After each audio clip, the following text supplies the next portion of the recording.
The Council for Scientific and Industrial Research says it will work with 3Sixty Global Solutions Group, a subsidiary of NUMSA Investment Company, and Tautomer to fast-track the commercialization of CSIR technologies. The organizations entered into a tripartite agreement with these organizations to explore investment and collaboration opportunities at the CSIR. The agreement will pave the way for investment in research and development. So to get to hear more about this, we're joined by Group Chief Executive Officer of 3Sixty Global Solutions, Khandani Msibi. Thank you very much for coming, sir.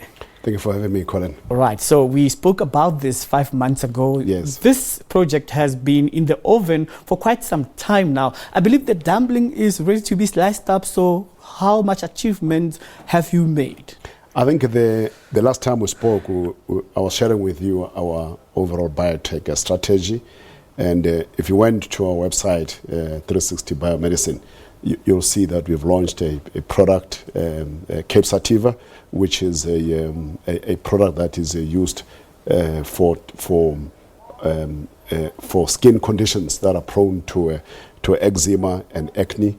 And it's a cannabis-based product. We also have another one, which is Canotria. Canotria is a Schedule Not pharmaceutical product.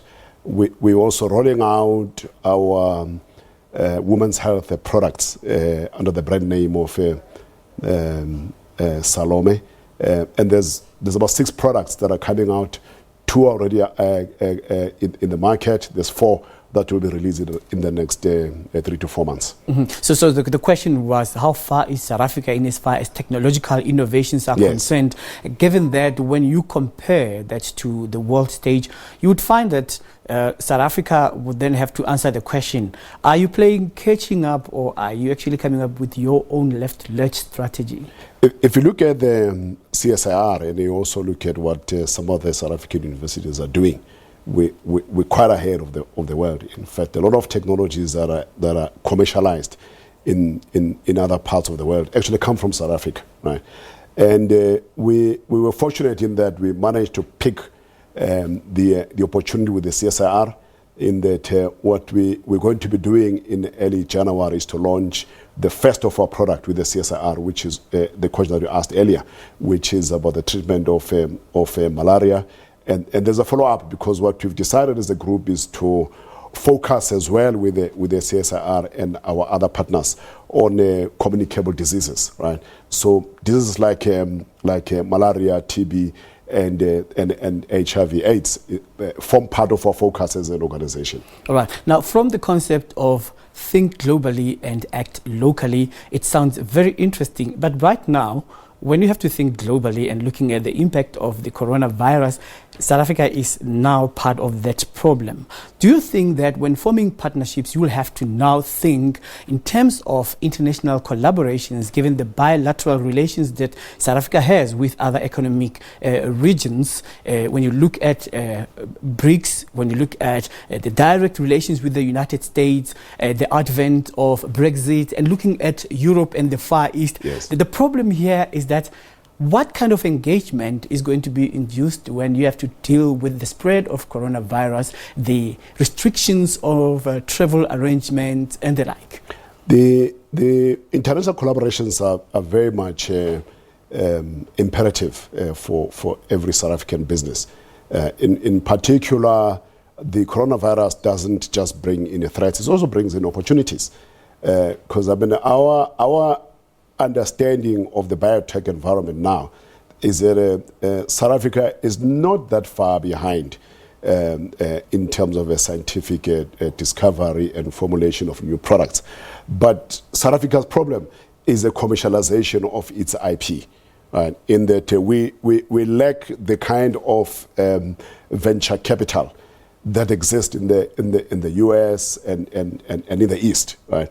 So we're behind from a business point of view, but not behind from a research point of view. I think our universities and the CSIR are actually the best in class. I mean, we do have a project that we are working with the CSIR, which when we told about our American partners. They're actually shocked. I mean, they don't believe that the CSIR can actually do the things that we say the CSIR can do. So what we lack is that interface between the research institutions and business. I think a South African business tends to want to spend money on old, tried, tired ideas. Right?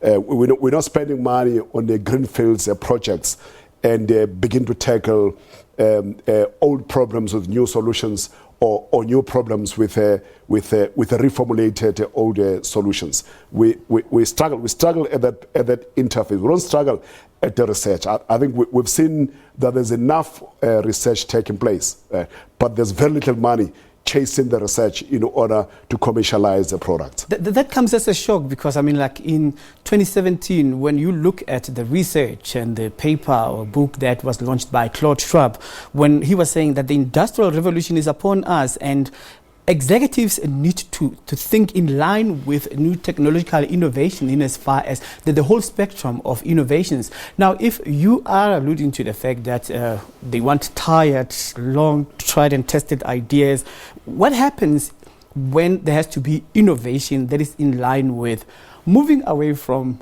the third industrial revolution, digitization as well as mechanization, and looking at the current way of doing things, because South Africa will end up being left behind if what you are saying is a reality on the ground? If you look at the growth of South African businesses that have done very well financially, right? None of them have been in the new areas of solutions for life. I mean, we've had banks coming up, taking clients from existing banks. We've had telecommunications companies taking from other telecommunications companies. There has been nothing new. And I think that's because we don't have a culture of supporting entrepreneurs. Because you must think that about this, that when an organization is making money with its current model, right?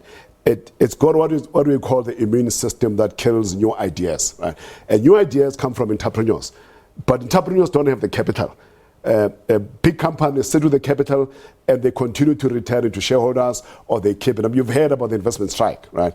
And the investment strike exists because there are no ideas that have been funded by big business. I mean, all the excuses about increasing government debt. What does increasing government debt have to do with a new product that you could be chasing if you have the money? But I think there's historically and over the past 15 to 20 years, big business South Africa has made a lot of money with very little innovation, but basically cannibalizing one another and not investing in new ideas. Our entrepreneurs in South Africa lack capital. I mean, and sadly, even the state institutions like the IDC are very hard to come by when it comes to funding entrepreneurs. I mean, if you're an entrepreneur and you have an idea, you require 20 million rands, and they say you must have 30%, where are you going to find it? Because you've been investing your money and your time in creating the idea. And also the fact that the universities and institutions like the CSIR deal mostly with SMMEs, right?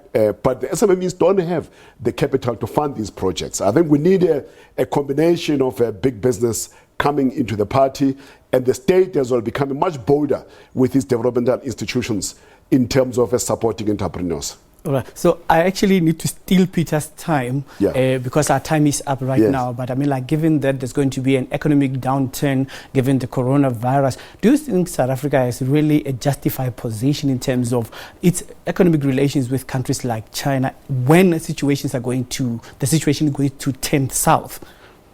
I think we're one of the most acceptable country in the world, both in the East and in the West, right? And therefore, we stand in a better position to become the supplier of choice, right?